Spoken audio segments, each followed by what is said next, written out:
Well, hi, everybody. This is DearMamaSal, and we are live on a Friday afternoon. It's snowing here. Not much. Oh, wait, a glimmer of sunshine, I see. That's wonderful. Anyway, so welcome. We are going to be talking about rude people today and how we might deal with them a little bit better. Just to make sure you all understand, I am not a therapist, a psychologist, or anything else like that. I am a human being that has been through quite a bit in her life. And what we're looking for is to help each other find better ways to deal with difficult situations. And so as you listen to these things, understand that this is not necessarily the right way. I'm trying to give you different choices on how you might be able to handle things in the future. And for all of you who are watching, welcome. And for those of you who may be watching but not wishing to join in, we call those ghosters. And we always welcome ghosters. Hi there, Jody. We allow people to watch us for as long as they like. We've had some people that tell us that they've watched us for years and, that it's helped them. And, years later, they decided to join in and let us know that. So that's fine with me. Our only goal here is to hopefully give you another tool to help you live your life. As you know, DearMamaSal is all about helping you cope with love life and other problems. And so that is exactly why we do what we do. I've called today's session, It Takes Two, because we're going to be talking about rude people. And we've all had them, right? You don't have to be a particular shape or size or whatever to come across a rude person. They are all over the place. And quite honestly, if we're very honest to ourselves, we probably have been that person ourselves. And so as you listen to all of this, we're going to be talking from both sides of this. All right, so let's start off and talk about the fact that, as in everything else in our lives, and that's really important for us to understand, we get to make choices. And the thing that I was thinking about is some people seem to be able to handle rude people way better than others. I don't know if you've noticed that, but some people, it just doesn't seem to affect them the way that it affects others. And so what I wanted to do is to sort of get a handle on why it is that some people just don't get affected the same way. And the only thing I can think of is that they process it differently. They have the same choices that we do, but they just don't choose the ones that we do, if that makes sense. So let's have a look at some of our choices. And if you can think of others, then that's great. I was thinking that, when somebody's rude to us, first of all, we can respond with anger. I'm pretty sure that most people will relate to that. And by the way, what I want you to do is to think about what happens to your body language when you even think angry thoughts. Give that a bit of thought, and we'll talk about that a bit more later. Or you could actually answer a rude person with a question. And again, I'd like you to think about, even if you think in terms of a question, do you realize that your body language will change? That is the amazing thing. And so you could answer with silence and a smile, a genuine smile. You could answer in silence with a nasty thought, but think about what happens to your body language when you do that. Some of you can even answer with humor. And in no particular order, some people can actually, are in control enough to be able to reply with a polite reply. And so that is what I want you to think about as we talk through this. The first example, I actually put out a poll and asked people to give me some of their feedback on this. And the first one to answer me was Lauren. And she was telling me that her dad used to call her pumpkin because she was fat. Now, she added to that, it made me just want to eat more. And it really shook my confidence. Now, the interesting thing is I am presuming that she was a child when that happened. I didn't check with her. And now that I'm talking about it, that was something that I could have checked and didn't. So let's think about that. As a child, does it have different effect than with an adult? And I would think so, because as a child, your daddy is, a very important role model in your life. A very important person indeed. And so to me, it's like, how does a child react to that? You're talking about the most important person in their life, probably with their mom, who is now calling her pumpkin. Now, the interesting thing is, when I heard that, I actually heard the word pumpkin as a term of endearment. And that is the point that I want to make. It depends how you hear it as to how you will react to it. Would that make sense?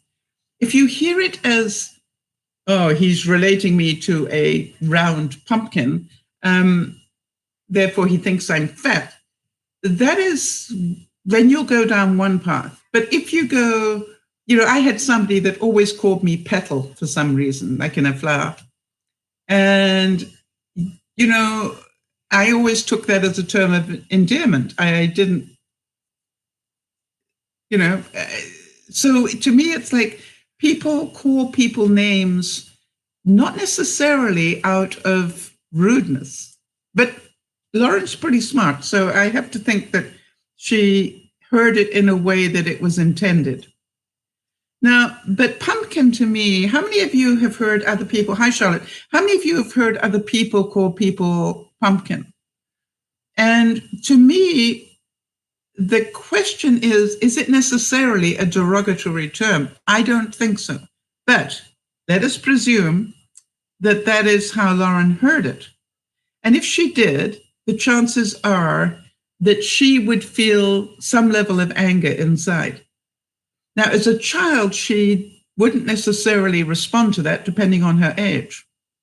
Now, the whole point about this discussion is to realize that you have choices in everything that you do. All right, you have choices. And as I was saying, Lauren, and what I'm praying for, if any of you have got children or grandchildren, that you teach them the choices.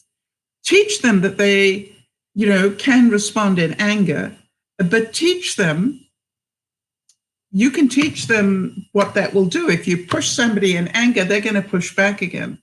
So that's not a very fruitful way to do it. Charlotte's saying, that pumpkin can be a term of endearment. It depends how close you are to the person who's saying it. Right. So to me, it's like, if we could teach our children that you have choices here, then perhaps they would grow up to be more emotionally intelligent. When we can teach children that they have these choices in their life, in the ways that they respond. Now, most of us will have heard about the terrible twos and watch a child have a tantrum.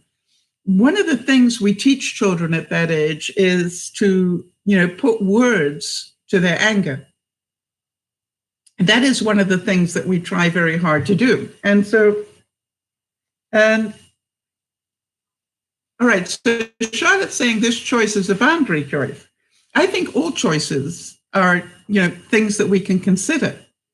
So I look at it and go, we could quite easily hear the pumpkins thing and react with anger as an adult. How dare you call me a pumpkin? But what you do is you set off a chain reaction, which is, well, I can call you whatever I like, I'm your father. But, and then this thing happens.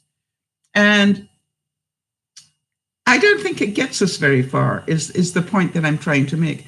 What if you answered with a question? What if you said, I hear you call me a pumpkin. Is that out of a term of endearment, or are you insinuating that I'm fat? You can ask that question. And I think if we could teach children to ask questions, it would help. By the way, can we ask questions politely?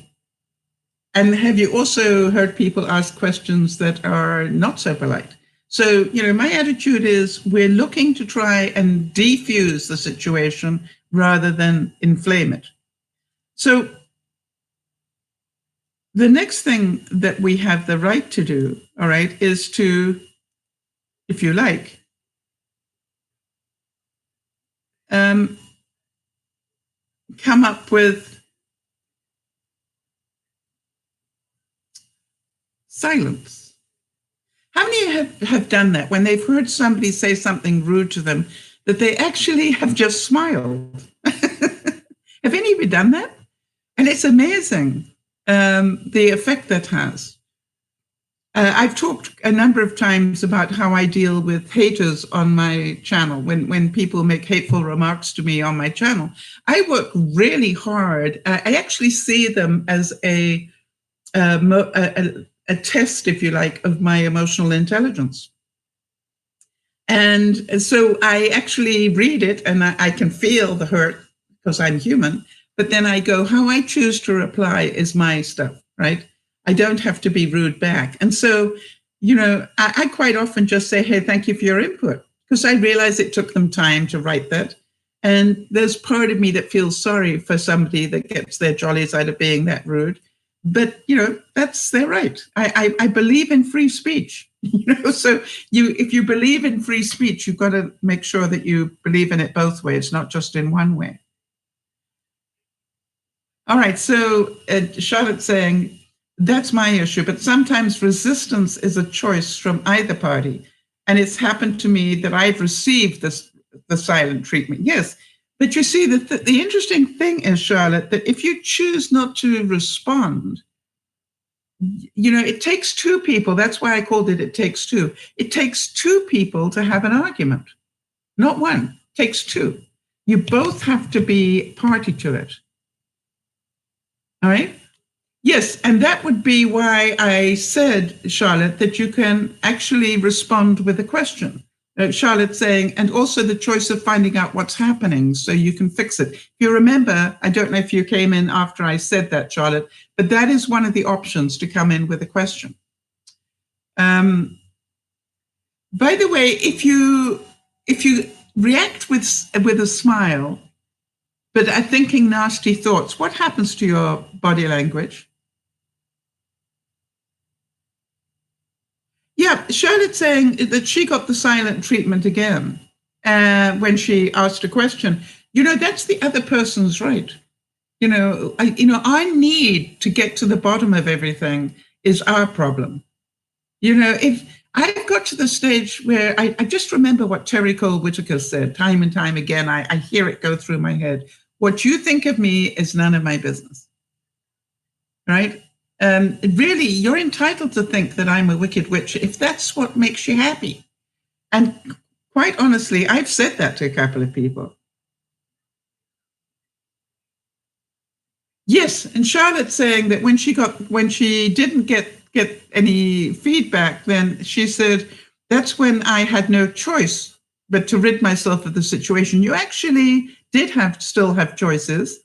And one of your choices was to walk away from it and get out of the line of fire. And good for you. You're learning how to do that. Yeah, Charlotte's saying she's damned if she did and damned if she didn't. And I'm certain a lot of people will relate to that. I had somebody that I was disagreeing with, and she was really angry with me. And the interesting thing was, I chose not to have the argument. And I said, I can hear you're really angry. And I just need to tell you, I choose not to have an argument with you because I love you. And I don't want to say something I'm going to regret later on. And I can feel I'm getting, pretty triggered here. And so I need to leave this conversation. And, in a couple of days when we're both in a different space, let's talk about it again. And they said, no, we need to fix it now. And I said, no, that's your need. I don't need to fix it now. You see, to me, our relationship is more important. Our relationship is more important to me than winning an argument. So I'm going to walk away from this argument, and you can think all the nasty things about me that you want. That's okay. That's your right. Hi, Ireland. But I choose not to be in an argument with you because it is too emotionally charged. And I just don't want to say something that will hurt. And I'm feeling I'm getting close to it. So therefore, I'm out of this. And they were very, very angry with me. And I said, it's okay for you to be angry with me. I understand that. But I'm still not going to continue to argue with you. So, you look at it now. How many of you have answered in humor? Let's take Lauren's example, hi, pumpkin, or whatever. Now, you calling me pumpkin because I'm orange? Did I eat too many carrots? Or why are you calling me pumpkin? I just want to check, before I react too strongly on anything. You see, I think you can do that, and it will still get you more information. The other thing is, if you answer with truth, that also is something that I would suggest in this one, which is like, wow, that hurt, but maybe that's because I took it the wrong way. Did you mean to actually call me a pumpkin because I'm fat? Or did you call me pumpkin as a term of endearment? You see, you can ask the questions that way. So when you look at it, what would be a polite reply? Thank you for caring enough about me to call me pumpkin. You see, you could choose to hear it the right way and defuse the situation by taking it as a compliment. Yes, and Charlotte's saying your truth may not be the truth to the other person. I quite agree. I've always had that argument. Funny enough, Charlotte, I spent many years within Rotary, and the first part of their four-way test is it the truth? And I kept saying, do you mean my truth or yours? Because you understand, they could be miles apart. What's true for me might not be true for you, depending on what my circumstances and upbringing and experiences have been. And so when you look at it as an adult, can I ask you, Lauren said, and it made me just want to eat even more. Now, as an adult listening to that, would you agree that that is a choice as well?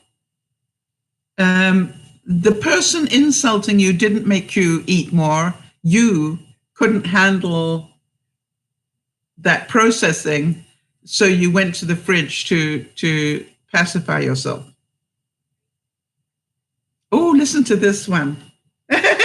Listen to Alan's reaction to this one. He said, you're a pumpkin because you're carved out of my inner soul, a light with a candle inside of my being. That is just, that would really mess with their minds, Ireland. I love it. You are so poetic. Yes, Charlotte. And Charlotte saying this is part of people getting to the general reason behind it. So you look at it and you go, we have so many choices. And I also think that, the second part of what Lauren said, it totally shook my confidence. How many of you can hear that is, as a child, you can understand that thinking, but as an adult, that is a choice? So again, I think part of our problem in life is that we don't teach this intelligent reaction to children.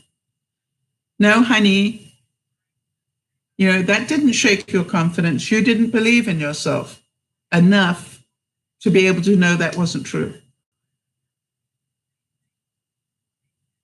Charlotte saying, I'm a preacher to the choir. So you look at it and you go, you can see where Lauren was coming from in those days, but when you look at it today, it sounds totally different, doesn't it?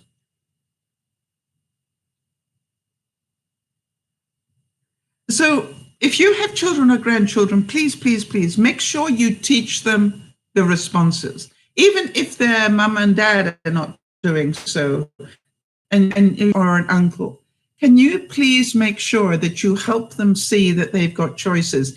Because in so doing, you will help their self-confidence greatly. How many of you can see that? If you can teach young people that they do have choices, we will have far less problem with people with very low self-esteem. And let's be honest, what I'm looking for here is that you pass your learning on, to pay it forward. All right, so Charlotte's saying, Charlotte, may I repeat that?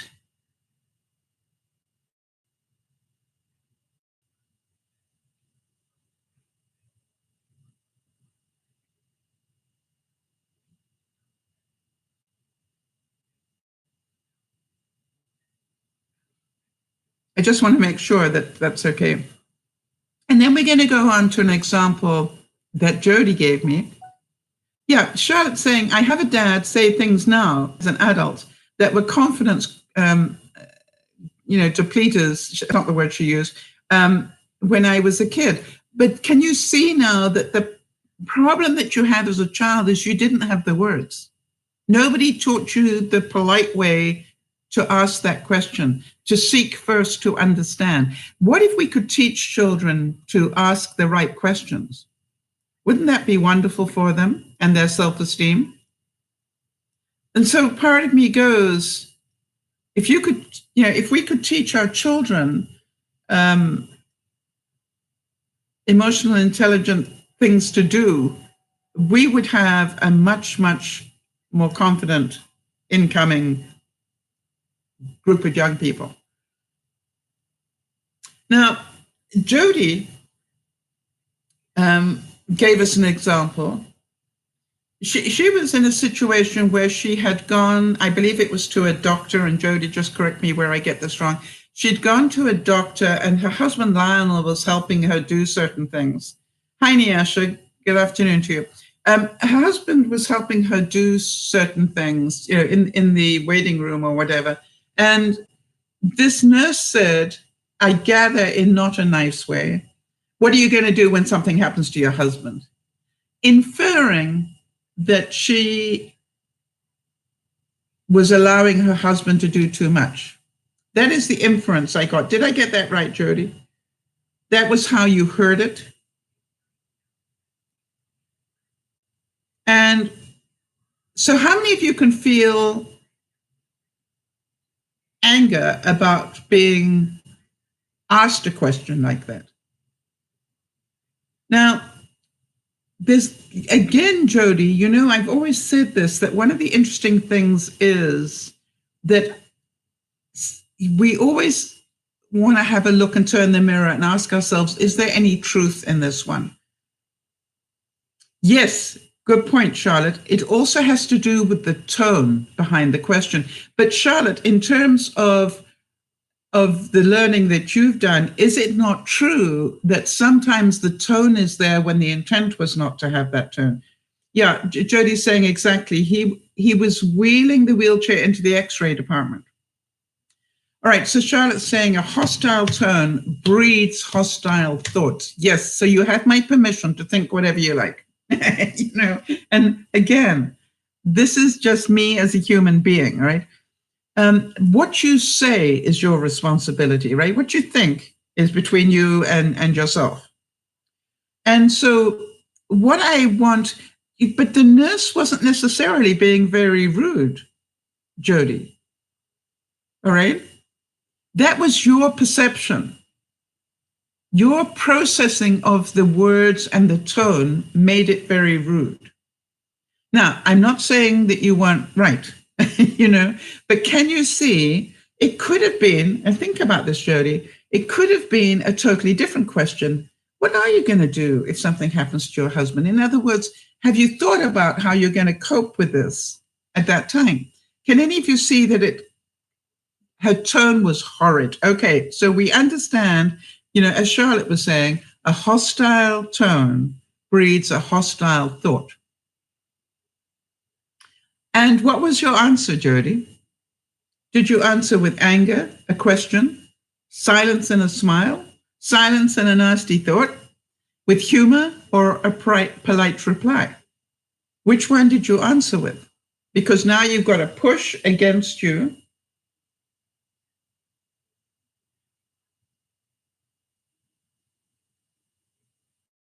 No, and Charlotte saying a tone can make you hide. I disagree with that. Only you can make you hide. All right. This is you that is choosing to do this. All right. It's not the other person. The other person can call you all that they want. If you are really strong inside yourself, if you really have the ability to have your boundaries and not let people in. The whole reason I did this today is because of the number of people that reacted to the Morgan Freeman quote that I put on this week. I put up this incredible quote from Morgan Freeman. And that is why I wanted you to see that if you are really strong in your self-esteem, if you are really, hi Carrie, if you are really strong in who you are, and that you understand that what other people think of you is just their business, it has nothing to do with you, nobody can make you do anything. All right. So Charlotte's saying it, that it can trigger you to go into hiding. But do you see now, Charlotte, that you choose to do that? That's not that they made you. That was a choice that you made. It was an emotional a reaction to, because you didn't know how else to cope. Are any of you understanding what I'm trying to get at here? All right, so Jody's saying that when the nurse said that, she heard it as a really nasty thing, the thing about what are you going to do when your husband's not here. She said, I was so stunned, I was silent, and you don't want to know my thoughts. I can probably imagine them, knowing you pretty well, Jody, but can you see that you could have diffused that in a totally different way? Yeah, Charlotte's got to the point now in her learning that everything is a choice. You're right. When you can see that everything, every way that you reply, every way that you take in what somebody said is your choice. It's actually not about them. Now, are there rude people in the world? Yes, there are. And was this person rude to Jody? Jody, with your sense of humor, Jody, one of your replies could have been, something, and for a second that sounded really rude. But as a nurse, I'm pretty sure you've got a heart of gold. So let me just see, were you asking me that to see if I'd made a plan for the future? You know what I mean? So you could sort of defuse it and put, I say it's like somebody shooting an arrow.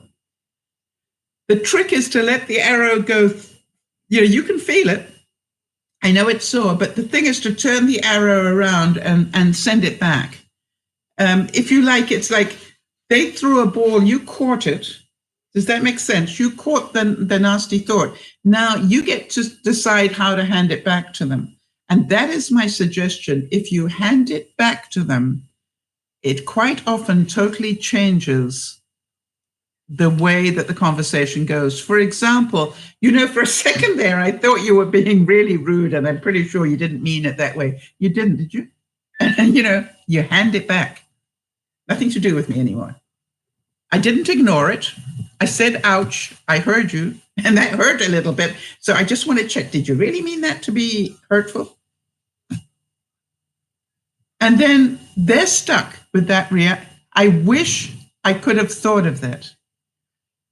You see, that is the whole point I'm doing this today, Jody, is I think the reason we go silent is we know that what we're thinking isn't right, but we don't know what to say.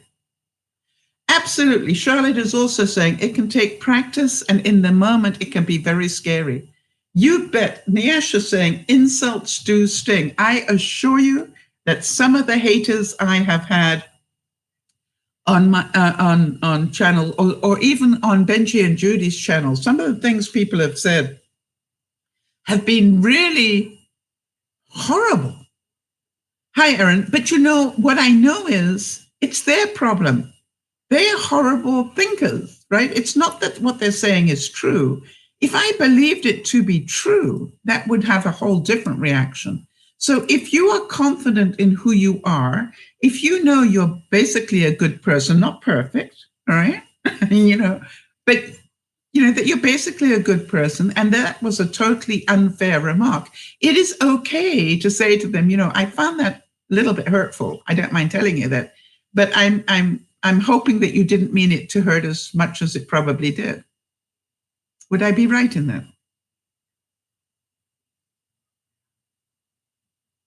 Yeah, Charlotte's saying she's so over it now. You just can't please 100% of the people 100% of the time.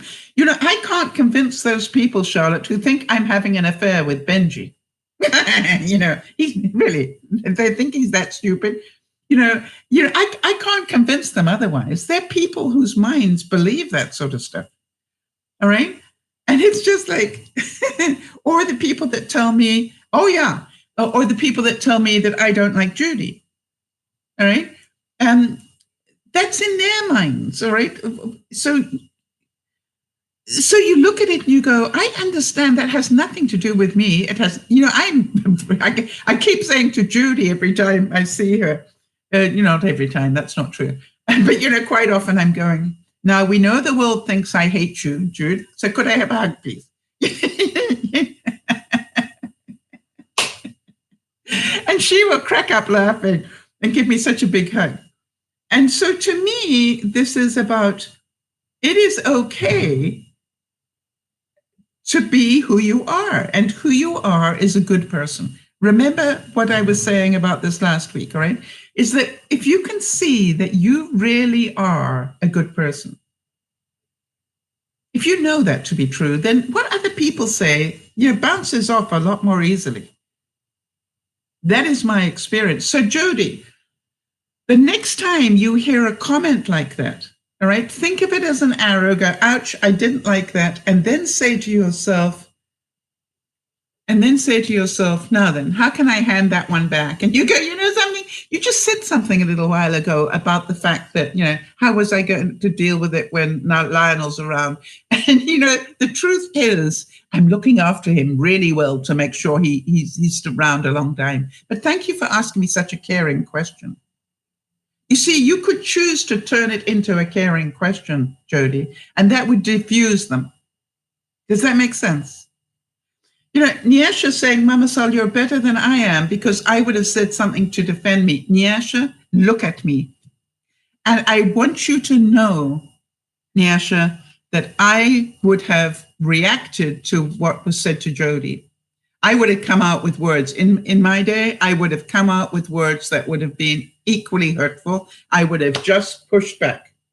But what growth is that we realize that was our emotional immaturity. Because now when you can see it, you go, gosh, I just didn't have the words. Charlotte says MamaSal is the queen of defense, right? Now, some of you who've been watching me a long time, you have watched me deal with some pretty nasty things that have happened. And one of the things that I found that I say to people is, well, you're entitled to feel that way about me, right? And I do believe that. I believe in free speech. So I'm inclined to say to people, hey, I'm really sorry to hear that you think that of me, but that's your choice. And I know I can't, convince you otherwise. Yeah, and Charlotte's saying, oh my Lord, what haven't you dealt with? Yeah, I've been, as Charlotte knows, Charlotte's been around since the very early days. I've been accused of all sorts of terrible things. But, the truth is, it was also taught me a lot, Charlotte. I assure you, when I first started to see horrific comments about my relationship with Benji, I actually did react, and so did a lot of my friends, by the way. I want to tell you that my friends reacted very strongly in my defense. But what I want you to see is, did it change the other person's mind? Not really. All right.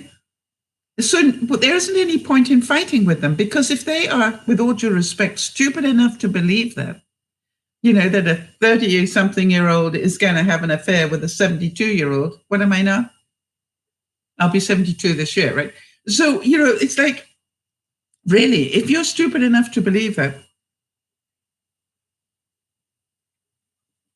then, why would I waste my time trying to convince you otherwise? Do any of you understand my thinking? Yeah, Kerry. Kerry's been with me since the beginning. Really, I didn't know that you had been here that long, Kerry. That is amazing. So can you see that how we react to these things is our stuff? So Jody, the next time that somebody says, well, what are you going to do when something happens to your husband? The other thing, Jody, that I find works really well is actually feel the sadness and actually let the tears start to come out. Maybe tears of anger, but, just turn those around and go, oh gosh, what a terribly sad thought. In my life without Lionel, I want to tell you, I don't even want to think about how sad I would be,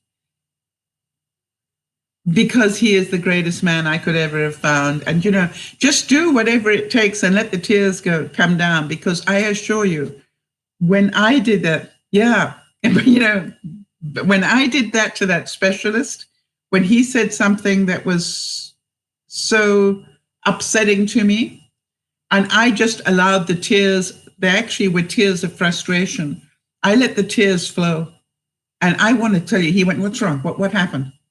You see, he didn't realize what he just said and how hurtful that was to me. But, it's my stuff, right? Whether it's hurtful or not is my stuff. Yes, that's very wise, Charlotte. You've been doing a lot of good work, honey. Charlotte's saying a breakdown to become a possible breakthrough. How many of you have had that happen? Which is, how many of you get into these awkward situations and go home and then process it and go, next time this happens, what could I have said? How many of you do that? Because the really great thing about learning is you don't have to get it all right today. Nyasha, I know that you're struggling with, how do I come back with your nonviolent stuff? We're going to be talking about nonviolent stuff this evening. But Nyasha, so often your thoughts are really quite strong. All right, so Charlotte, be careful of the language that you use on YouTube, because they will actually nuke you. So just be careful. All right, so Niesh is saying, I'm a beginner. Actually, I joined this year and I'm getting some helpful coping skills. That is exactly why we're here. So what Charlotte said, and I'm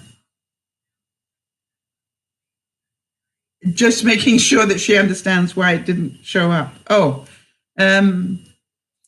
Just be careful about that if you can, Jody.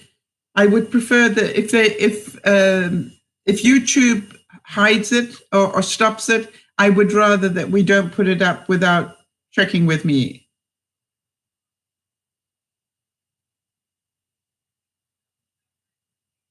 All right. So, yeah, because I don't want there to be a strike against Charlotte for things that she says, in case it records it. So all I'm saying is that Charlotte's way of doing it is she journals it.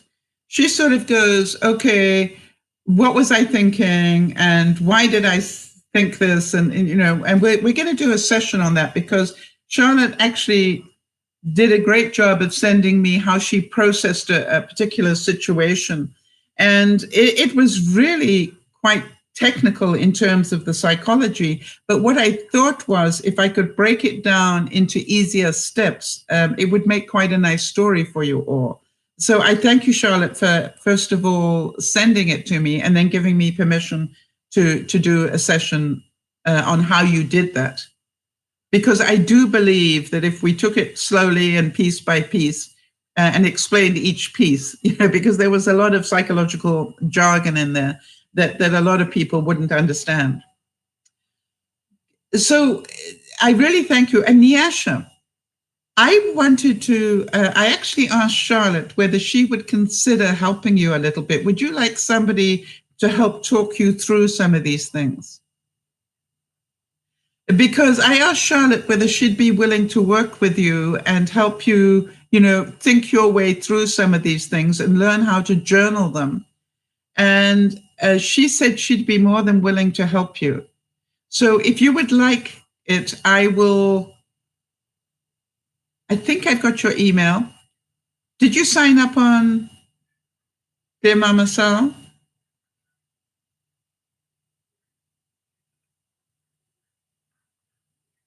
Yeah. So what I will do, okay, I just want to make sure I've got Nyasha's email.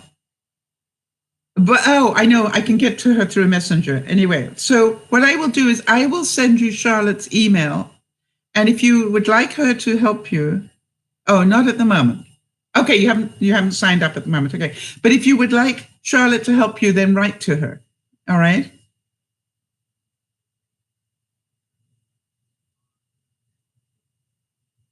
No problem, Jody. No problem.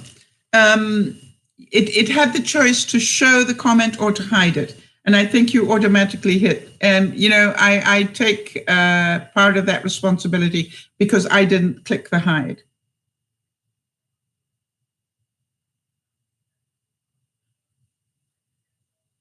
Okay, but what I'm going to do, Nyasha, is I'm going to send you her email because it's up to you to then write to her. I want to make sure you make that choice, that you do want her to help you.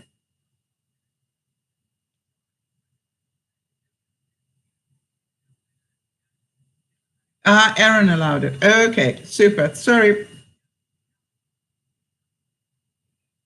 The reason we're extra sensitive about it, Aaron, is because Nyasha got blocked and it took me a week to get her unblocked.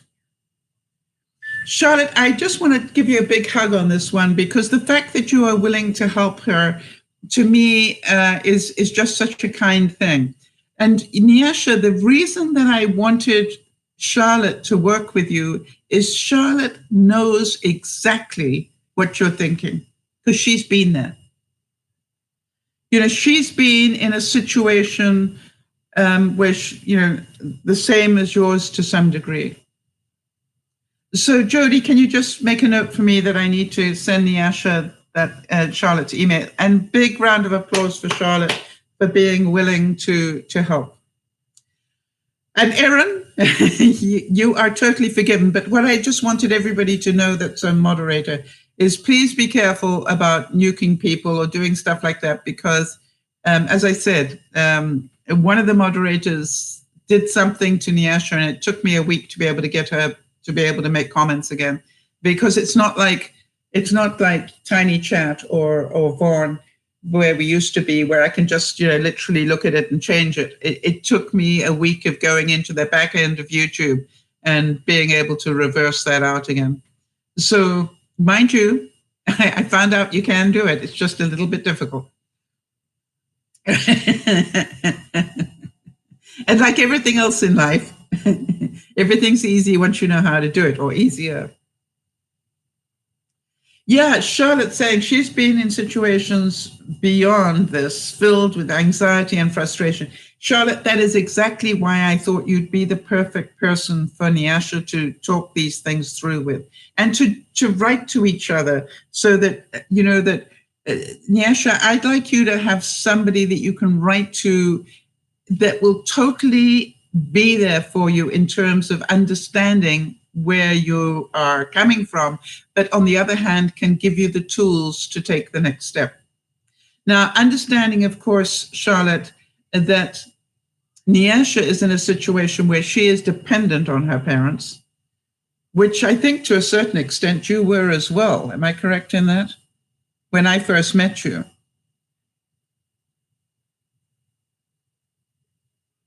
Now, Nyasha, I noticed that you sent me a couple of instances of what happened, but you didn't do it on the place where I asked people to put those comments. So I wasn't sure whether you sent me those two because you wanted me to talk about them or because you just were telling me in private. So that's why I haven't talked about any of your stuff. And I'm hoping that we have done enough, and that even if you came up late, that you will be able to listen to the first half of this and get some idea. Now, Nikki wrote to us, and Nikki came up with this one. And by the way, Nikki, thank you so much for adding. She said that the man in her life, I think it was her boyfriend, her ex-partner is how she worded it, you're not trying hard enough to find a real job. You just want to live off me and be a bum. Now, this came from her ex-partner who didn't like her passion to work in the arts. And this was said after I was made redundant at my real job. How many of you can feel what Nikki must have felt when she heard that? She realized that she wanted to get into her soul work. And then the partner said what he said. You're not trying hard enough to find a real job. I'm pretty certain that a lot of people have heard something similar to that. And Nikki, if you're out there in the big wide world listening to the replay of this, or if you happen to be listening now, let me tell you what my reaction was when I read that. I felt so sorry for you. I have to say that. My soul cried a little because I am also an artistic person. And I know what it's like to need to go to your creativity to balance yourself out. And I can understand that if you just lost your job, that was a hit to your psyche. And that doing art would be, funny enough, in my view, a very intelligent thing to do because it would balance out in your brain. It would be an emotionally intelligent place to go, quite honestly. All right, so Charlotte's saying, my dad was a art teacher for many years, and we had a gallery side hustle when he retired. That's awesome. And Charlotte says, I get the creative stuff. Yes, it's very important. I've always said to Jody as well, one of the key things I taught Jody when I first met her was do not think that you're too busy to do anything creative. Do something creative. It'll help settle your mind. Okay, so Nyasha said she wanted, all right, Nyasha, then I will add a couple of yours in, all right? I did wonder about that, but that's why I thought I would check with you first. You just wanted me to reword it in a way that was more polite. Okay, I can do that, I think. So, Nikki, let's think about this. A work of art is a work of heart. Isn't that lovely? Yes. You really have some beautiful wisdom.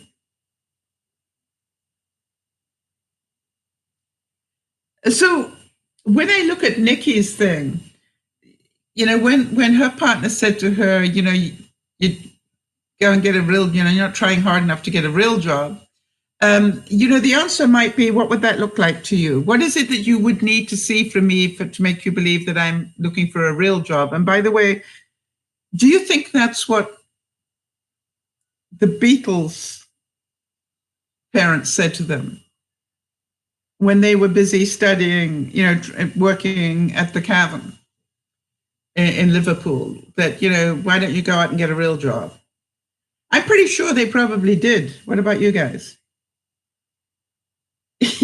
So to me, it's like, I'm pretty sure that anybody that's a creative person in any way had the same thing happen.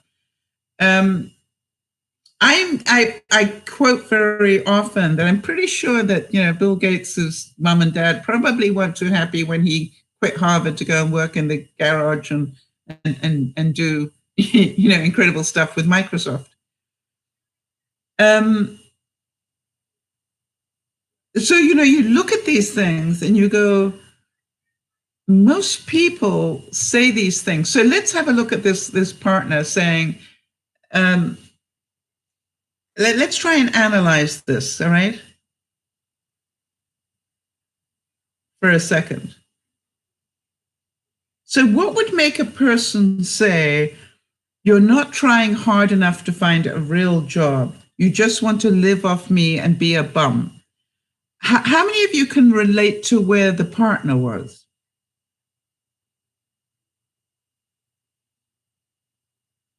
That's interesting. Jody is saying, by the way, that finding time for the creative side has added such value to my life. Another blessing from Sal. I make time for it. It reduces my anxiety. Absolutely. I totally agree with you. I am learning to do it differently. Jody, I'm doing my art in the kitchen now because I know if I make a mess in my kitchen, I will clean it up immediately because, I'm so close now to getting my house on the market that I don't want to make any more mess in the art studio. So I do smaller things. Oh, do you guys want to see what I was doing recently? Hang on a sec.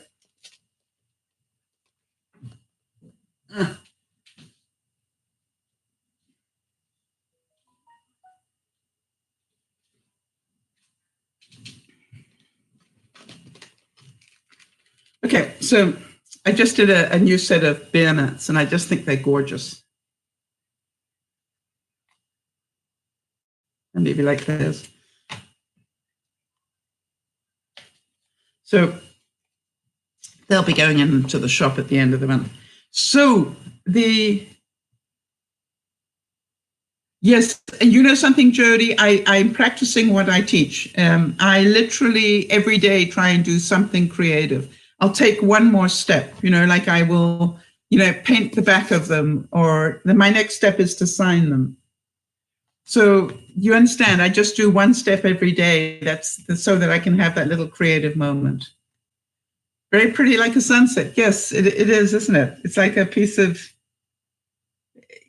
that's what I love about my sort of art is it's different things for different people. All right, now let's take a situation because Nyasha's, wait a minute, I just want to go back to Nikki's problem. So can you understand that at some level, Nikki's partner did feel that he was being abused? Can you understand that? That he was carrying too much of the load?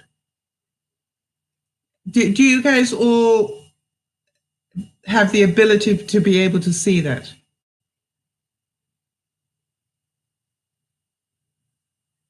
Because that is what the perfect answer is, which is, and we'll be talking more about this evening, which is, I hear you say, that you feel like I'm living off you and that I'm being a bum. And I just want to let you know that's so sad that you feel that way. I'm so sad. You see, it's their feeling. It's their emotion. It's got nothing to do with you. Do you see that, people? Are we there yet that you can see that? What they're feeling is their stuff. Now, you also need to turn the mirror and go, is this true? Am I expecting my ex-partner, obviously we understand that it's ex now, but am I expecting him to pay all the bills while I sit and play with paint? Even if I'm doing this because it's what I want to be doing for a lifetime. Because then, have any of you heard the expression crisis of commitment?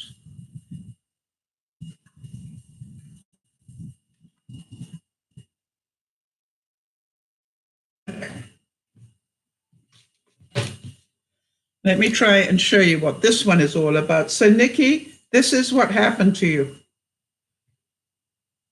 All right? What happened to you is you thought that you two were a pair and therefore you were traveling in the same direction. And then suddenly you hit a crisis of commitment. You wanted to follow your art, and he wanted you to do a normal job. Now, the choice that you had was to follow what he wanted or lose him. All right? If you follow what he wanted, you would have felt that you lost this part of you. All right? So what happens is that one way or another, you lost him. Now, there was another way. There would have been a way to say, I tell you what, I really do want to follow my art because that is where my soul is and that's what I want to be doing. However, I can hear that you don't feel I am paying my fair share. And that is where you would need to say something, let me find a job that pays my fair share and also I will continue my art. Do you understand that processing? All right, so now I want to do one of Nyasha's that she told me, because I think this was a really interesting one, Nyasha. As some of you know, Nyasha is struggling with, she cannot see very well. How much of your vision do you have, Nyasha? I want to make sure I use the right numbers here. What percentage vision have you got? You know, are you 50% legally blind? Are you, do you have 25% vision? What is the sort of area, just so that we can make sure everybody gets the right idea?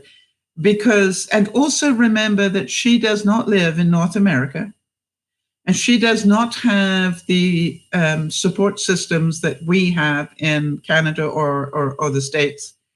And so she's in a very lonely place, and which is why I love to be able to help her wherever we can.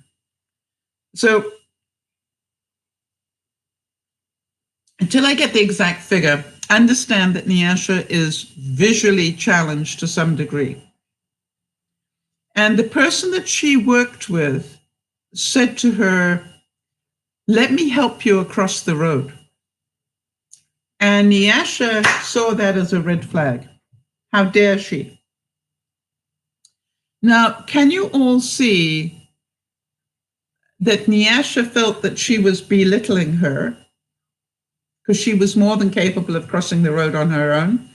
Or how many of you can see that there is a slight possibility, Nyasha, that she actually was trying to do a nice thing for you? It is all in how we see it. So if you choose to remember,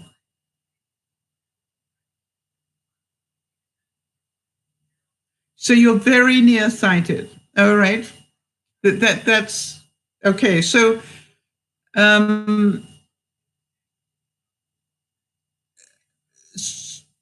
so that's what I'm trying to find out. You can see, but you wear very thick glasses. Would that be a good description?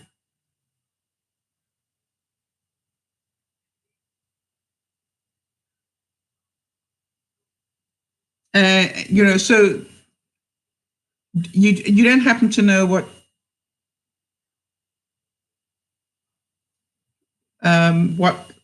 strength they are. All right, so get the idea anyway. So can you understand that Nyasha, because of her stuff, took what the boss said as a negative? Like, she doesn't even think I can cross the road, when in fact, the boss could have been trying to be really nice and say, hey, can I help you across the road? You see, so Nyasha, if you come from your nice place, and I know you've got this nice place, all right? I know that you are fed up with people treating you like you're an idiot and all the rest of it, but you do have the choice to come from your nice place. So the next time something like that happens, you could have said, this is just a choice, you could have said to her, wow, thank you so much for thinking about that, but actually my vision is good enough that I am able to cross the road. It is possible, Nyasha, that you are constantly saying, that you can't do certain things because of your limitations with your sight, and that's why she thought that. So you can't have it both ways. That is, does everybody understand what I'm getting at? Which is, if Nyasha is saying that she can't do this very well because she is so nearsighted, then the person that is her boss trying to help her made a lot of sense. Good, Nyasha. Nyasha, who's growing fast, said, yes, I can see. Corneas are damaged with scars. The doctors didn't prescribe any, so I'm left with nothing. Ah, so you don't wear glasses at all. All right, so that must mean, so that means that you have to get really close to things to see them. I'm trying to make sure that we all understand.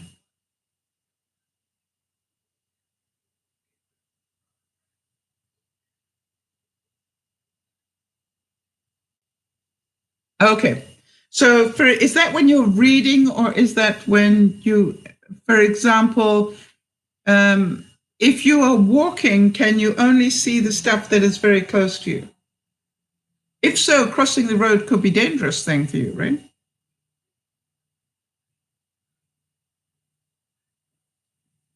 All right, so Nyasha, what I'm trying to understand is, I understand that you thought angry thoughts. I get that. But can you see that you could have chosen to see it in a positive way and said, how kind of you to care that much? But crossing the road, I'm able to do. Thank you so much for offering, though. I am able to cross a road. But thank you for offering to help. You see, it might have been that the road was busy and she was genuinely concerned about you.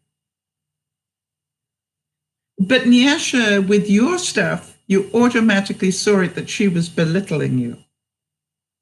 Now, you know her and I don't, so you could be right. But you could still, even if you're right, you could still choose to see it in a loving way, and it would help change the dynamic. I wonder if that makes sense. So you could have answered with a question, which is, hey, I hear you, how kind of you to think of that. Did you want to help me cross the road because you think I can't, or because you're concerned that it might be dangerous with the amount of traffic?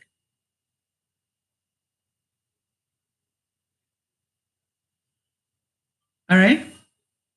So I don't know if you can understand that, Nyasha.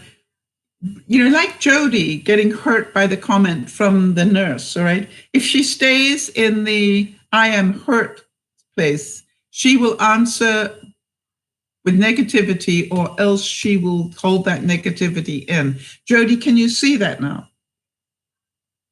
You know, because how many of you can see, if somebody said to me, you know, what are you going to do after, you know, Yvonne dies or something, because, you know, Yvonne is part of my life, I would say, gosh, you know, for a moment there, I thought you were being so hurtful, but I don't think that's what you meant, is it?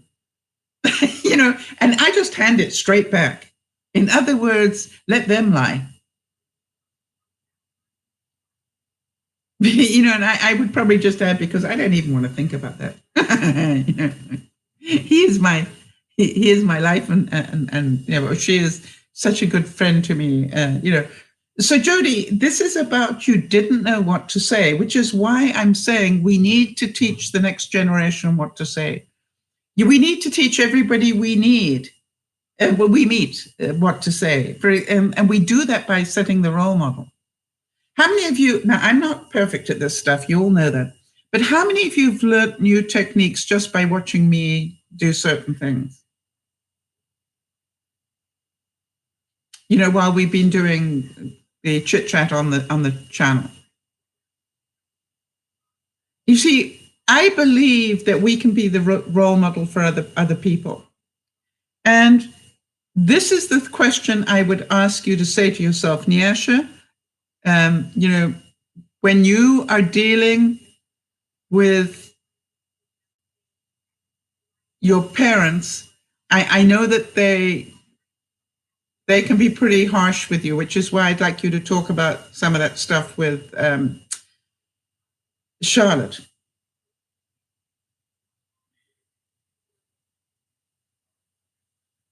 Yes, now listen to this, Nyasha. This is very important information. Nyasha's saying about her boss, I told her many times I can do it on my own, but she said many times she is responsible for me. Yes, that is true, Nyasha. So if she's responsible for you, then she's also responsible for making sure that you are safe. So was this crossing of the road thing happening while in your working environment? Not after you'd finished work, but while you were still in that workplace mode? Because if so, I understand why she might want to help you cross the road. Because if anything happened to you crossing the road, she would be held responsible.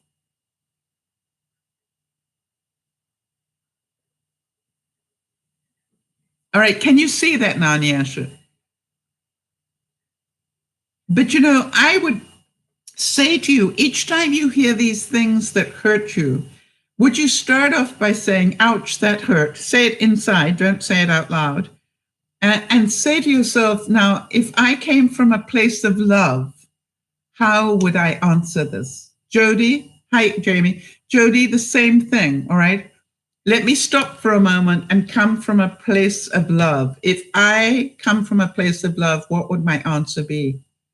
Wow, how kind of you to do that. But actually, I am good to do this. Thank you for offering. Jody's saying my life is so different now that Sal is in it. I'm careful with controlling my words, not nearly as much of an enabler as I want, nor am I an emotional pretzel anymore. Yeah, you see, Jody, I think it's really important to see how you've grown.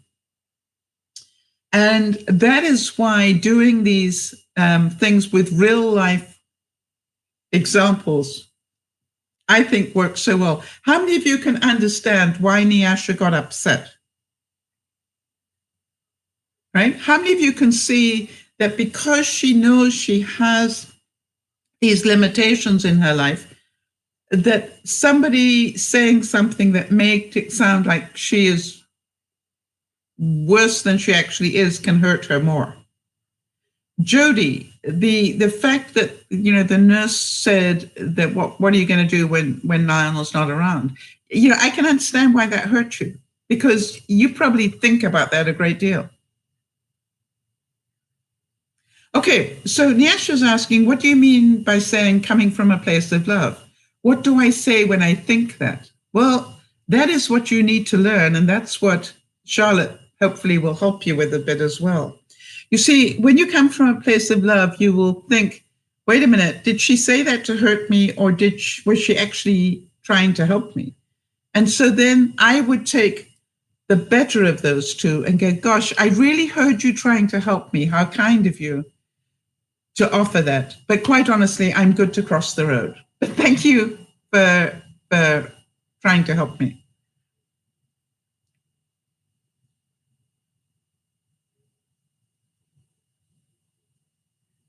Yes, now Jody, now that she's had a chance to talk through this a bit, has come up with her own answer to that question. I knew you would, Jody. She says now that I would be totally honest and say, that really hurt me. That's my biggest fear, my greatest fear. And yes, we've made a plan for the future. Thank you. Yeah. And Jody, add on to that. Thank you so much for asking. You see, you could turn it around completely and make that other person really deal with what they just said. Your graciousness. You remember what the Obamas said, when they go low, we go higher.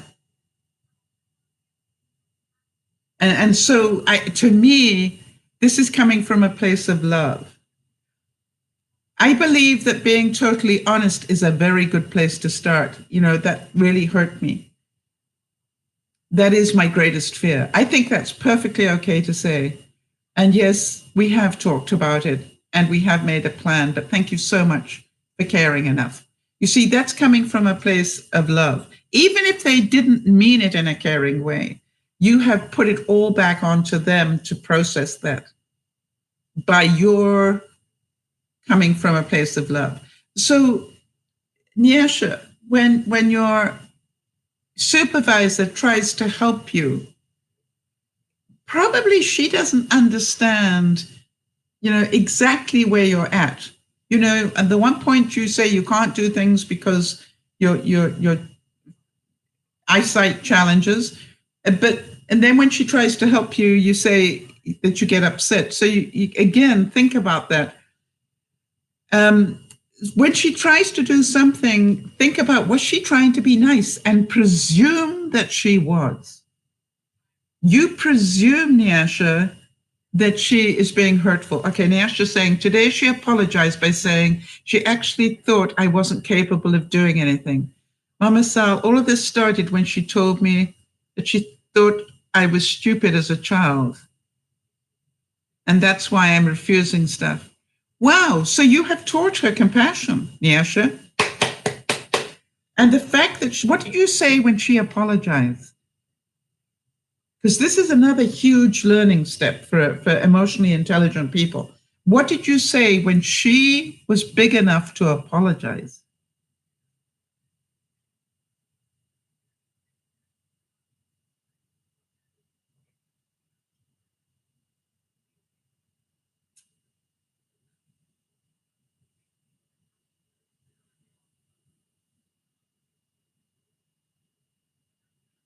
You see, you've helped teach her a valuable lesson. I think the way that she will teach you, she will treat you in future might change. And the other thing is, you might want to make sure that she understands the best way to motivate you. And so what makes you feel valuable? Sometimes we need to teach people how to word things. But say it in a nice way with, like, I know you're probably confused about how much I can do and not do. And really, I'd like to, make sure that I keep you informed on that so that you have a better understanding. Wow, listen to this. Nyasha said, I didn't say anything because I was not at fault. I wanted to know that she hurt me and I don't deserve it. Well, the thing is this, she apologized. That takes great courage, Nyasha. So you missed a magical moment there. You missed a magical moment. I just want to make sure that you understand that. So, but it's not too late. You could actually go to her and say, something, I heard you apologize for what happened. And I want to tell you that I was so shocked that you did that I didn't say anything. But I want you to know how much I appreciated the fact that you did that, because that takes great character to apologize. And I thank you for caring enough about me to do that. That would, that is not out of place. But to say, I was not at fault, so I didn't want her to know that she hurt me, and that's coming from a place of anger, Nyasha. That's not coming from a place of love. That's like, up yours. I'll teach you to do this to me. And all that does is it brings you more sorrow. Am I making any sense to you, Nyasha? Sorry, I've got allergies going on here.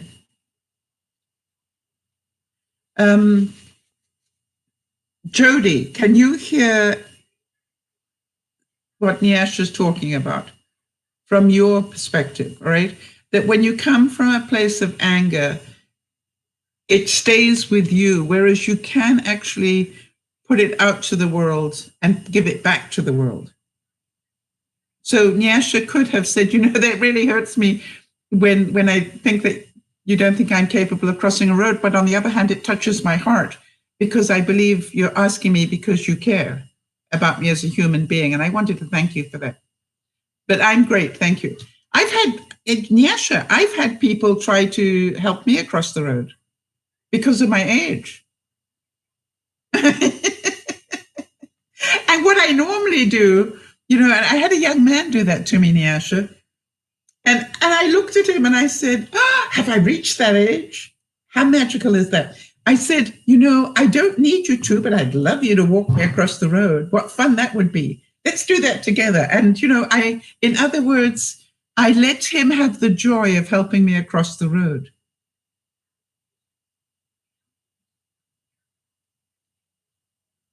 All right, so now Nyasha's busy saying what she should have said. Should being a guilt word in that one. All right, so she said differently abled and not physically challenged. To me, being physically challenged is not being able to do anything. That's your perception. While differently able is actually what you are. All right, so I also fell into that trap. I also said physically challenged or visually challenged. So this is about not having understanding that not everybody knows the right way to say it. So maybe you teach her that and say, by the way, it's not that I'm physically challenged. I'm actually differently abled. So can we use that wording in future? You can do things, but at a slower pace. Wonderful. Hi there. No, that's Emma. Emma. So do you understand that? But we'll work on this, Nyasha. You're doing great work. I want you to know that it is amazing that you can write and give us these examples, because I believe every time you do, you're going to learn a little bit more. And that's why I wanted to give you the gift of Charlotte, so that you two can work through things together. And because Charlotte will totally understand where you're coming from because of her challenges. And I just think that that would really help you. By the way, I need to tell you something about Charlotte, Nyasha, which is she can be pretty tough on you too. All right. So be aware that she's not Jody, right? She will challenge you back. And I want you to hear that from a place of love. Got it, Nyasha? She is offering to try and help you, which comes from a place of love. All right, Emma I have great news. I did not want to share to Facebook because some of my family don't know. Is it okay to share it here? Yes, do you want me to say it out loud? All right, so Nyasha, you're saying that you're slow. I'm slow too, Nyasha. I'm slow until I understand something. Oh, huge news, not great news. Okay. All right, let me know if you want me to read this out loud or not, because that would go on the replay. So,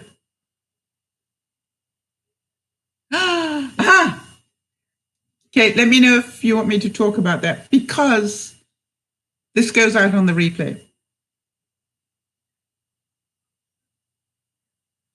Part of me is a little excited on hearing that. Okay. All right, so part of me is a little bit excited to hear that, because we've got so many people that can help you with this.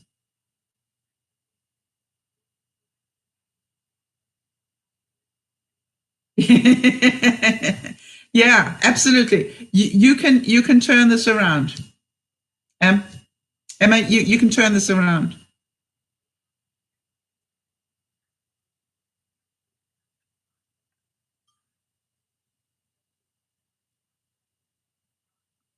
And the other thing is, let me know when I may talk about it, so that because I would love to do that. You need to make sure that you also tell that group that you don't want any public comments on that.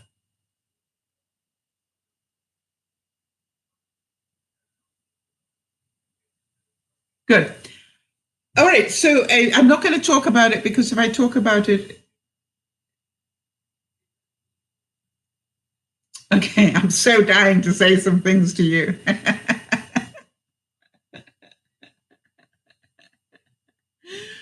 Yeah. But the good news is we've got a lot of people that will be right there with you. Okay. Okay, so just to recap then, do we all agree that what people say to us is their stuff? How we process it is ours? All right? So we can choose to process it with anger and come back with anger. But guess what? We will get anger back. We can choose to process it, go ouch, and then come back with a question and say, okay, that really hurt, but let me ask you something. Did you mean to hurt me, or was that just that you happened to say it in a way that sounded like that?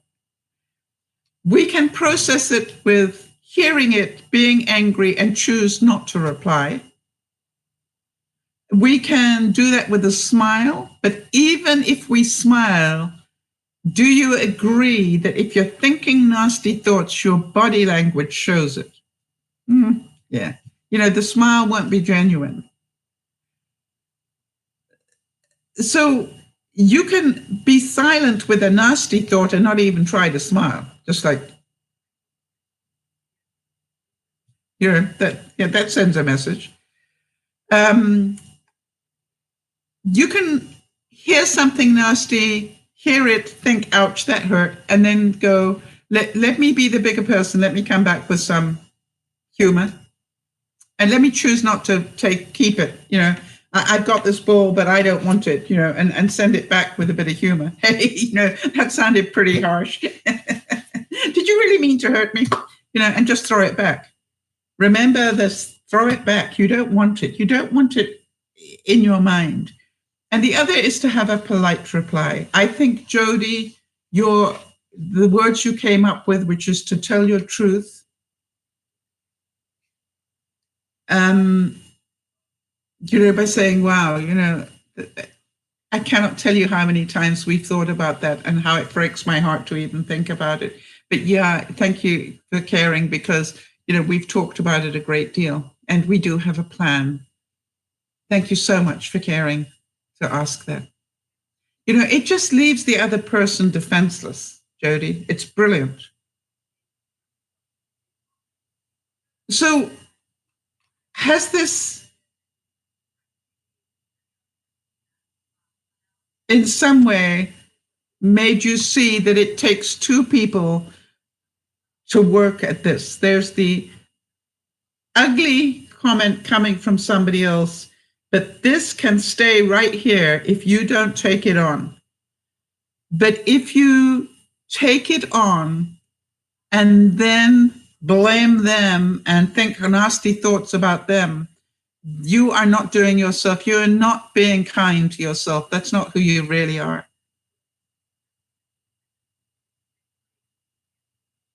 All right, so Nyasha's being really honest here, and she's saying, that's being me. Just say good morning at work and not saying anything else for the entire day. That's because you think nasty thoughts, Nyasha. I want you to start working on thinking kind thoughts. I would challenge you to say one nice thing to your boss, like, good morning, and then maybe later on say, by the way, I really like that color on you. It looks great. Whatever they're wearing, but make it genuine. Or I see that you put your hair up. That looks so good. Just something nice. Try saying something nice for a change, Nyasha. Not be quiet. Just say nice things instead of hurtful ones.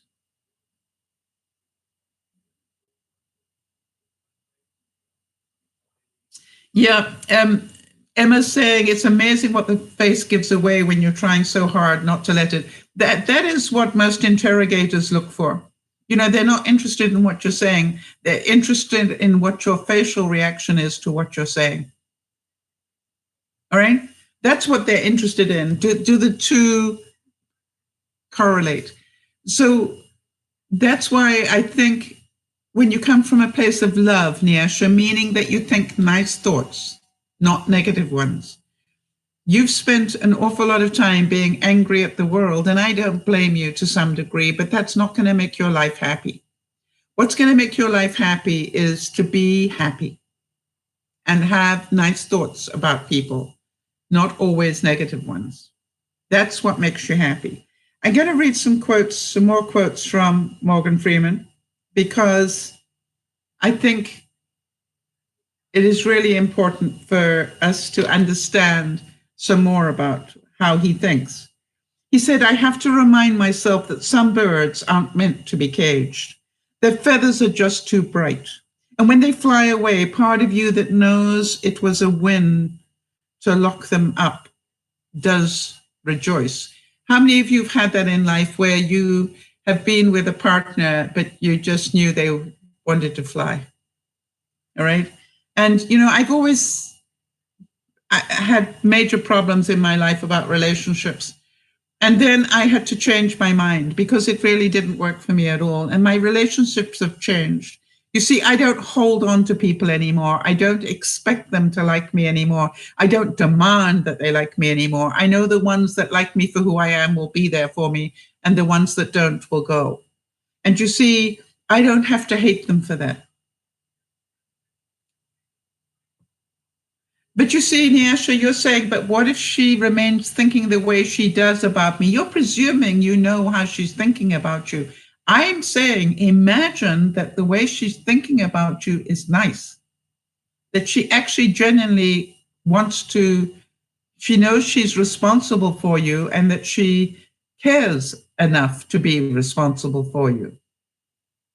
So to be nice to somebody who isn't nice to you is actually a very good thing to practice. That is great emotional intelligence. When somebody can be nasty to you, but you come back with love, that shows that you have great control of your mind. Does that make sense? Emma, you understand what Nyasha is talking about. Can you see that when you can process it and go, wow, that really hurt, and I'm not quite sure whether she meant that the nice way, but I'm going to presume that she did and answer the same way. All right? I'm going to presume she meant it in a nice way. That is what the Obamas said. When they go low, we go higher.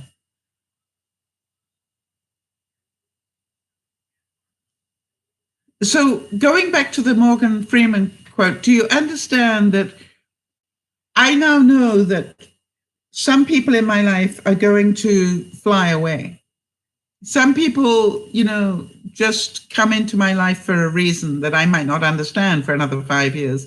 But, I might not be able to hold on to them, and nor should I. You see, you'll know who the people are that are meant to be in your lives because they'll be there for you, whatever happens. Oh, okay, so listen to this. But she said I was stupid when she first saw me. She also said it's because of my face.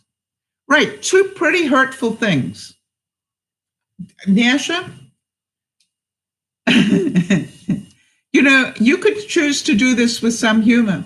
In other words, when you actually do some good things, you can actually say, apparently I'm not so stupid after all. Because I can do certain things, right? Have a sense of humor about it.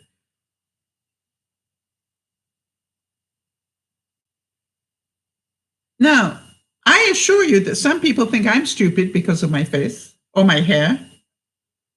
They judge me on the color of my hair, Nyasha.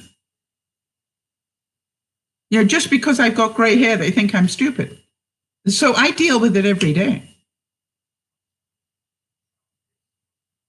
Right. Now, Emma, I want to tell you, I've got a story about that as well. Emma's saying, one of my friends told me that when she first met me, she thought I was stuck up and unapproachable. We're best friends now.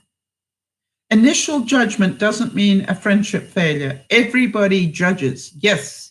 All right. So let me tell you that my doctor's receptionist, when she first met me, thought I was an arrogant little so-and-so, entitled and everything else. And I think in a way she might have been right, when I think back on it now, but she really didn't like me. And she made that very clear. She wasn't ever impolite to me, but her body language, her voice tone, everything told me that she didn't like me. Today, I want to tell you something, that the things she says to me tell me that she loves me dearly. You know, she does such wonderfully kind things, to help me get in to see the doctor or whatever. And she genuinely wants to know if I'm okay. It's not anymore about, oh, are you okay? She'll say, Sal, no, are you okay? Seriously, are you okay? And I want to cry because it comes from such a loving place. But part of me goes, maybe because I started saying loving things to her, and maybe, over the years, it's taken 20 years, but, she now knows I'm not really the wicked witch that she thought I was. And the only way that she found that out was it took time for her to see the real me. And I understand not everybody gets to see the real me. It takes a while, right?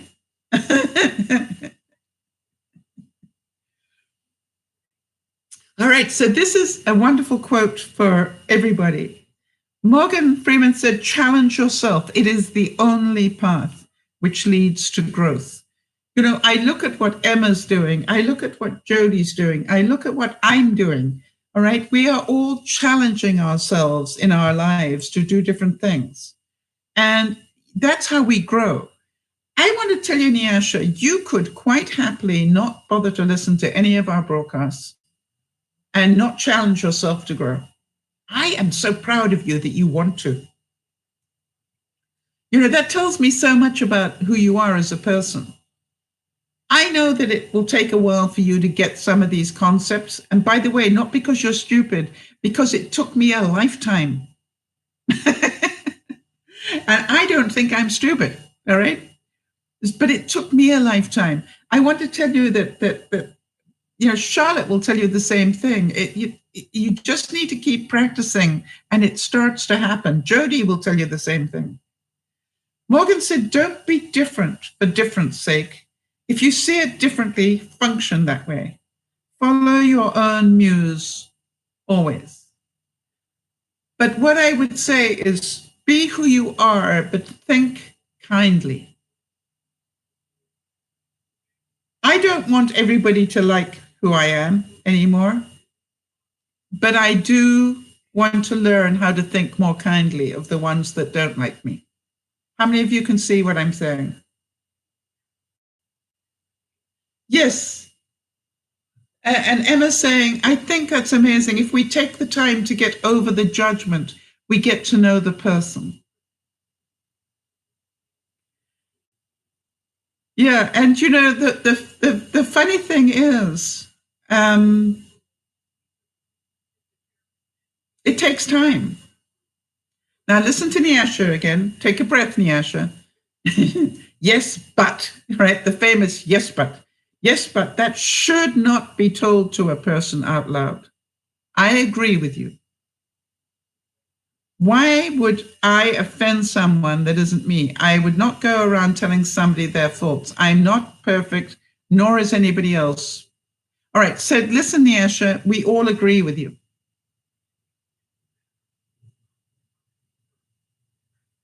All right. They can try, and that's what's important. Some people cannot see that. I think that is, you're busy asking the world to think your way. I totally get that. Don't they know they're wrong?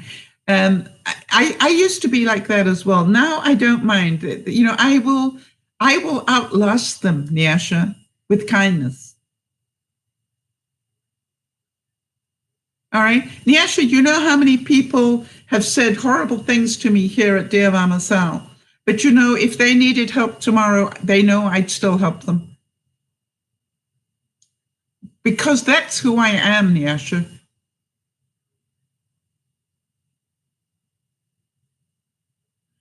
Where did I get the top? Are you serious? You know something? I'm pretty sure I got it at Walmart. And I don't mind telling you, probably 15 years ago. But it is interesting how many people remark on it when I wear it. All right, right, Nyasha, well done. So Nyasha's saying, sorry, Sal, I tend to talk and talk when I'm angry, and I am at my boss. You see, yes, you are angry at your boss, but where is it getting you? What you're doing is trying to prove yourself right. What I'm saying to you is that here is the good news. The good news is that you can choose love.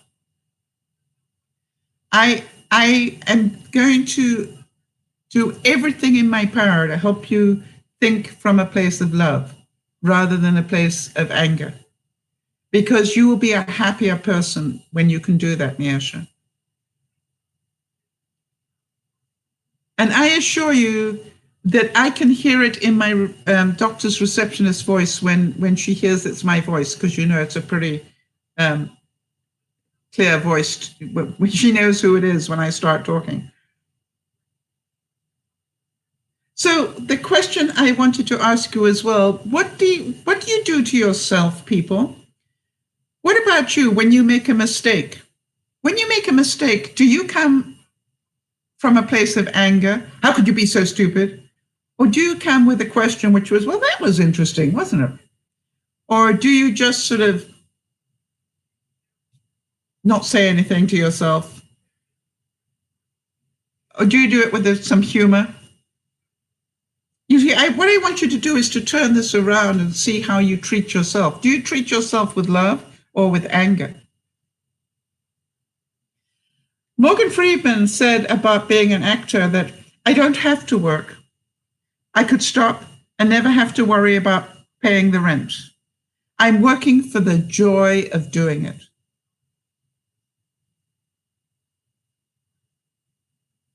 How many of you can see that?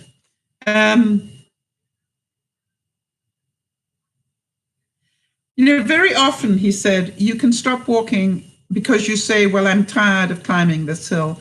I'm never going to get to the top. And you're only 2 steps away from the top.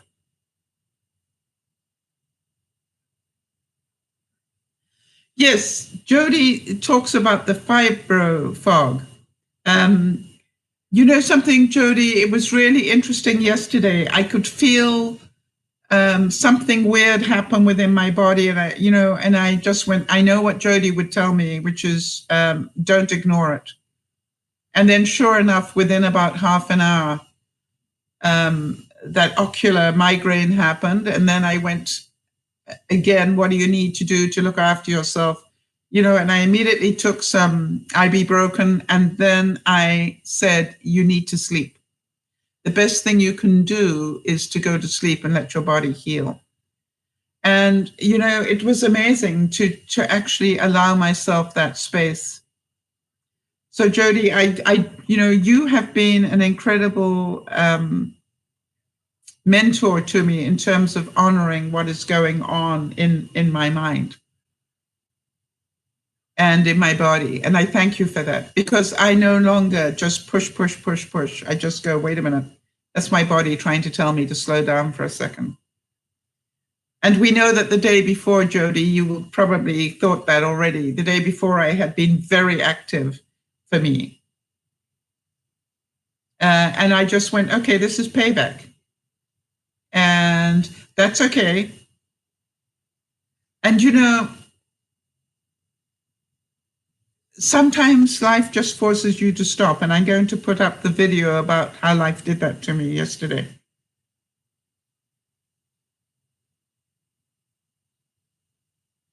All right, how about this one? Morgan said, you can't take credit for talent. You can only take credit for using it. Does that make sense to you? All right.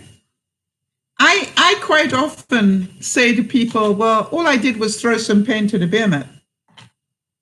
And then Yvonne will say to me, it's how you throw paint at a beer mat. Or I will bake a cake and I go, but I baked it out of a box, Yvonne. It tells you how to do that. And she goes, I read the same directions. I don't get the same cake. So I actually, thanks to Yvonne, have learned that maybe I do have some talent. All right, so Emma has a question.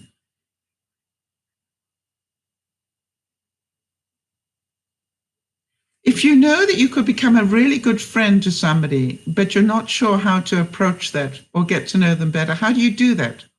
Does a friendship like that just happen? Does it take work? I think, what do you think? And you see, to me, friendships evolve. I've always said, if you want friends, be friendly.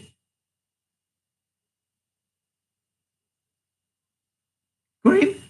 What happens is people expect to have friends and they don't leave their front door, or they don't converse with anybody online or anything. If you want to have friends, be friendly.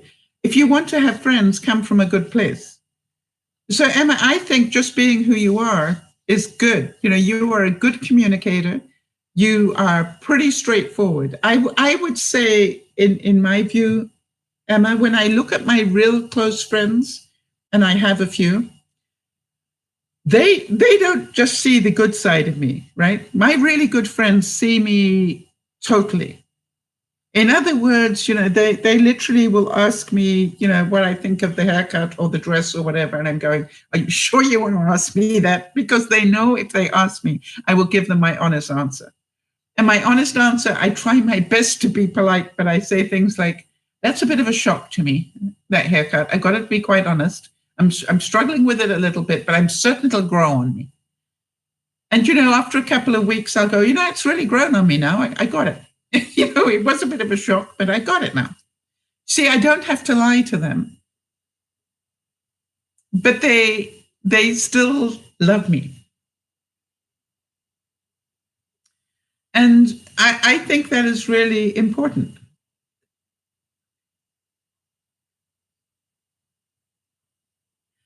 So Emma's saying, I think friendship starts at, yes, me too, common interest, but is this someone I want to befriend better? But they have no idea I want to make it solid. Well, I would just make it solid from your side and be a friend to that person. Whether they reciprocate or not shouldn't be your issue. How many of you agree with me? This is not about, well, I'll give this much if they give this much. If you want to treat this person like a really solid friend, do that. By the way, I had one person that was forever going around when I was a famous person saying that they were my best friend. And I didn't feel that way. And I must admit that one day I was talking to them and I'm saying, it's quite sad to me that you keep telling people that I'm your best friend, because I don't feel the same way, but I understand that that's how you feel. And I just want you to know I don't feel it at the same level. You are a friend, but, I couldn't say you're my best friend, no. Now, she didn't like that at all, but it was my truth. And by the way, it created a distance, which I felt much better about. I don't think we all have to see it the same way. You see, but what I'm hearing you say, Emma, is that you don't want to take the risk for fear that you'll get hurt. I would say take the risk. Just act as though she is a really good friend. Act the way you would like a really good friend to act towards you. And don't wait for the return. If it doesn't get reciprocated, then okay, I can cut back a bit. You'll know pretty soon.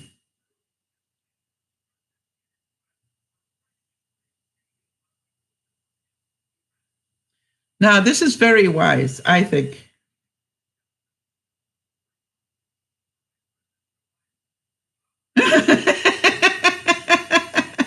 Oh, that's cute. Emma says, okay, so I want to know you better.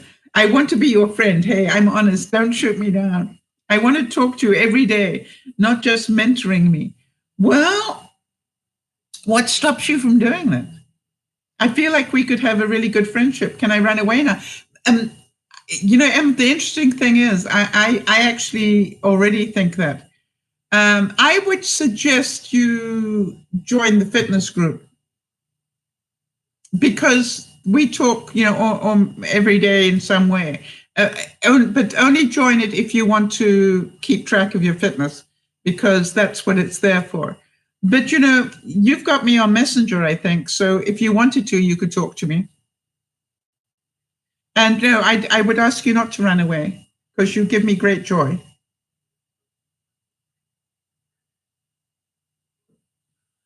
And you make me laugh, and I love that. Okay, happier now? And thank you for that compliment.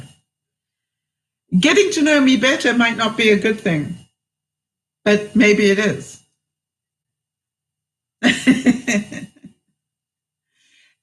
Morgan also said, if you look back on your life and where you started from, it's like looking down a mountain back to the desert floor.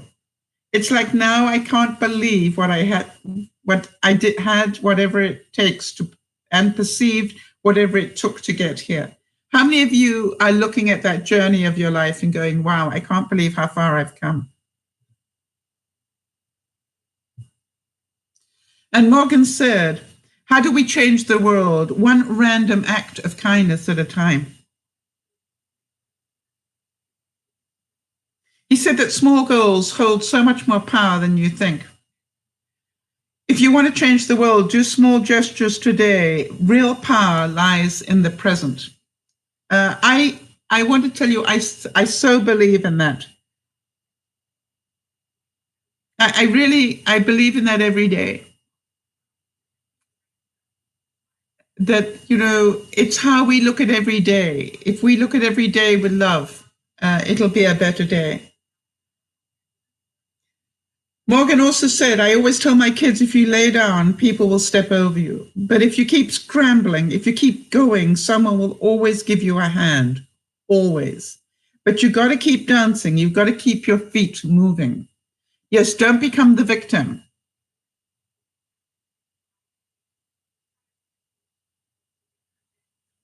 No, I don't think I have heard his bee conversation. Jody, could you just make a note of that so that I look that up afterwards? Yeah, I'm a great believer. I love this. He said, was I always going to be here? No, I was not. I was going to be homeless at one time, a taxi driver, a truck driver, any kind of job that would get me a crust of bread. You never know what's going to happen. Morgan Freeman wasn't always successful. In fact, he lived on the streets and worked menial jobs before becoming an actor. The lesson is that you will never know how your life can turn around. So keep working on your dreams.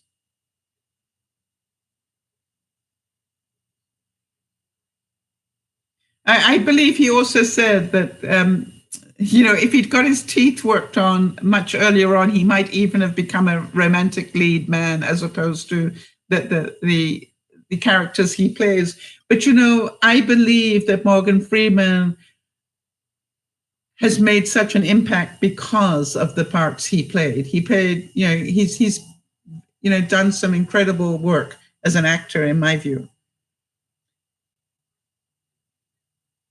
Insanity is coasting through life in a miserable existence when you have a caged lion locked inside and the key to release it. What good are your wings if you haven't learned how to fly?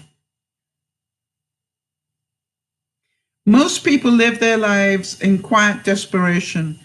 They just exist because of their fear of failure is too much.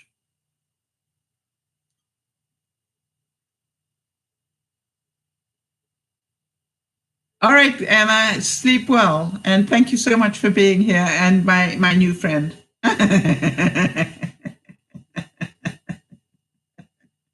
We love you. That's so cute. Tears in my eyes. Yeah, Emma, feel free to get to know me better. So Morgan said that the highest power is the human mind. That's where God came from, and my belief in God is my belief in myself. Everything is cultivated in the mind before it's manifested in reality. Take control of your mind and you'll be able to achieve great things in life. That's what this is all about, emotional intelligence, right? Get control of your mind. When things happen to you, do you go to the negative or do you go to the positive? Something happened to me yesterday that could have been quite negative, but I actually chose to see it in a very positive light. And I'm going to put up a video about it because that's where I choose to see things now. And he also said, you measure yourself by the people who measure themselves by you. As Jim Carrey says, the most valuable currency in this world is the impact you have on other people. You see, Nyasha, I think that your life will change when you realize that you have had a positive impact on people. Not because you are complaining about stuff, because you are trying to learn about stuff. And I'm certain that there will be viewers here that will agree with me on that one. The impact that you have is that you are willing to change, that you are willing to do things in a different way. That tells us how much you want to learn. And you know, that is a wonderful place to be. Emma, I look at your stuff and go, you know, it is amazing how much you have changed in the time that I've known you. And, you know, each one of you, I'm certain you can even say, boy, and you've changed too, Sal.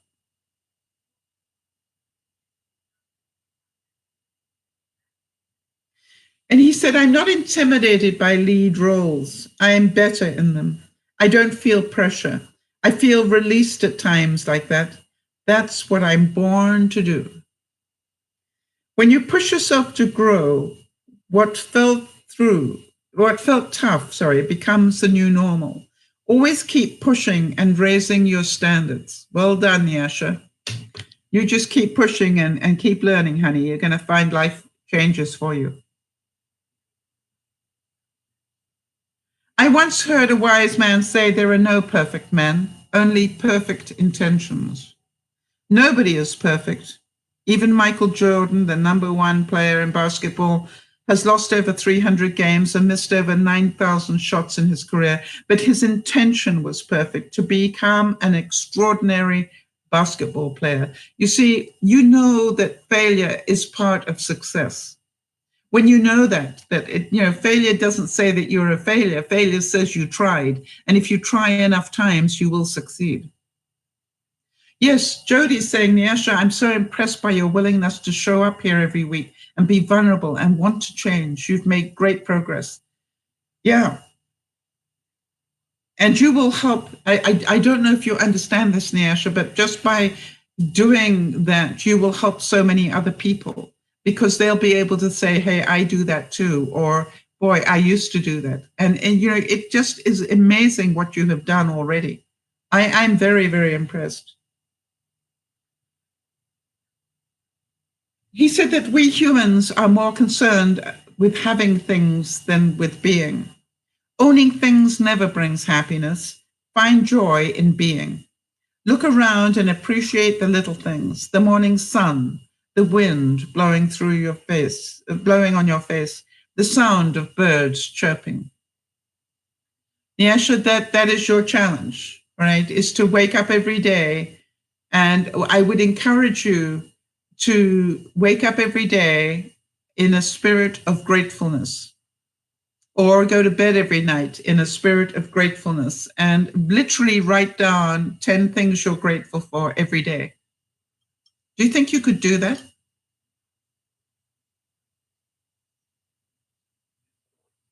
I was somewhere yesterday and somebody said, how are you doing today? I said, well, I'm here. For that, I am grateful. You know, I mean, it's like every day I wake up, that's my #1 grateful. Yeah, hello, I'm awake. I made it through the night. You know, and that my eyes, you know, still work, sort of, you know, that I'm breathing, I'm grateful for that. And that I still have a sense of humor, well, I'm grateful for that. And you know, I look at so many things and in my day, and I'm very, very grateful. I'm grateful for all of you. I don't know if you all can feel that. but my life would be a lot less enjoyable without you all, because I get such joy in having these discussions with you, knowing that I am not the only one. Before I finish this, I realize what the time is. We just need to do the event countdown. And for those of you who need to know, we've got 305 days until Christmas.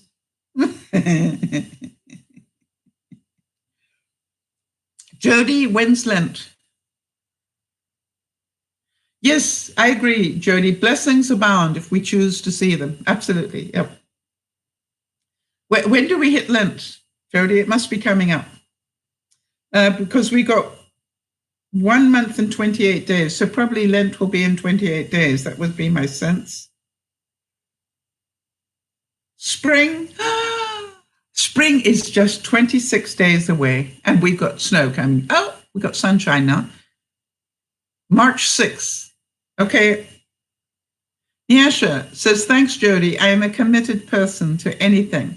And I know I can be TMI at times, but that is because I'm searching for information on what I'm facing. For others, it's revealing my business. You know something? We know that you are trying to find those answers. And, you know, the thing is, understand something, Nyasha, that your speed is the right speed for you. I don't think you're slow. You know, I think that you've done incredible learning in a short space of time. I could say that I was way slower. You see, Nyasha's saying, I don't mind though, because I can know, how can I know anything without saying or asking any questions? Absolutely. You keep asking the questions, and don't worry if you keep repeating the same question if necessary. You will keep asking until it makes sense. And we'll keep doing our best to support you until it makes sense. And remember another thing, Nyasha, we are all learning. You're not the only one. That's why I do this.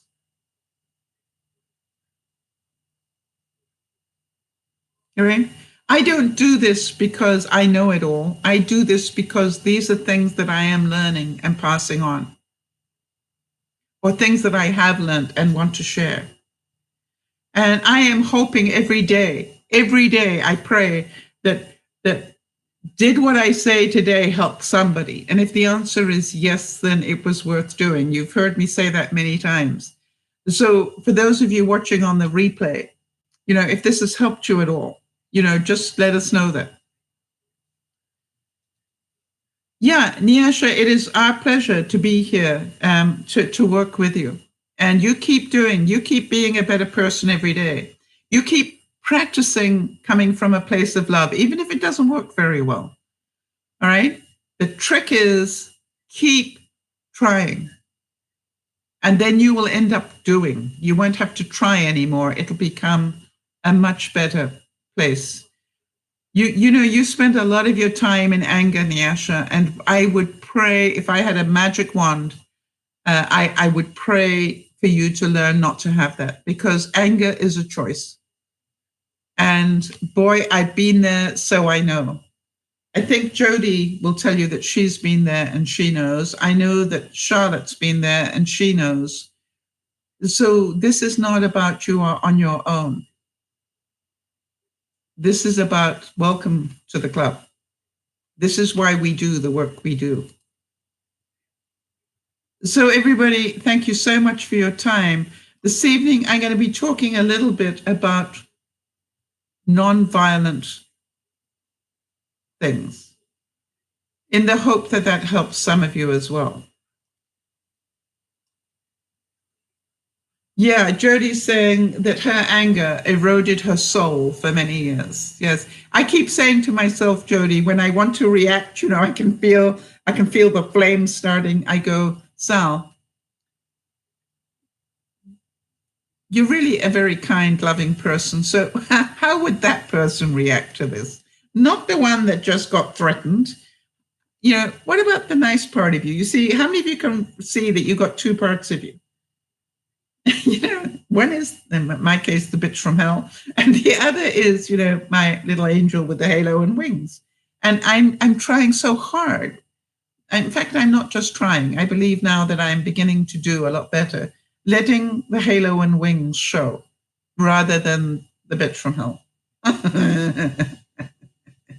But she's still there, I'm afraid. I'm not perfect yet. I'm working on it. So everybody, I hope that this has been of some help to you. And understand you cannot rid the world of rude people. There are always going to be rude people. There are always going to be people that insult you. There are always going to be people that just don't understand. And that's okay. We just don't need to let them take control of our lives. That is the difference. We no longer have to give them that much space in our minds. In the Asher, I keep thinking that how much space negative people take in your mind. All right? And don't give them that much space. This is like, hey, they can think what they like. That's their right. I don't have to agree with them. I also don't have to tell them they're wrong, Niasha. I can just simply say, I'm sorry you feel like that. I remember once, Niasha, just so that you know, that my mother did something really nasty to somebody. And I realized that I didn't have to agree with it. And what I did is I didn't say anything. I just quietly around the back, if you like, did what I knew was right and corrected what my mother had done that was wrong. And I said to the person, I just want you to know that I am horrified at the way that my mother reacted to you and what she did to you. And I want you to know that I appreciate you as a person, and this is my gift to you. And I believe that, we all are going to have people in our lives, be they our parents or our siblings or our friends that we thought were friends, that we're all going to have people who don't live life on our terms, and that is okay. That's their right. You will learn that you don't have to be ruler of the universe. You don't have to have everybody agree with you anymore. Hi, Mel. You see, what you do need to do is just be who you are and be proud of it every day, that you are a good person, that you are a kind person, and that you come from that place as often as possible. And by the way, if that means you need to work really hard to just do it once in the next 24 hours, do that. Give yourself a be nice point. All right? And then work on doing 2 a day. And just know that how you react to things is on you. They didn't make you do it. You react the way you choose. If you react from anger, that is your choice. When you truly have confidence, when you truly have control of your emotions, they cannot do it to you because you just don't let it in. You understand that is just what they think, and that's okay, because it doesn't affect who you are. When you get to that place, you will be happy. This is DearMamaSal saying, please remember to look after one another. And by the way, a very big thanks to Charlotte for offering to help Niasha. And may I send you all a big hug to know tonight we're going to be talking about nonviolent behaviors and nonviolent language. And I'm hoping to see a lot of you there and that it will help you a little bit more. This is DearMamaSal saying, thank you for being here. Thank you for sharing your time. Bye-bye for now.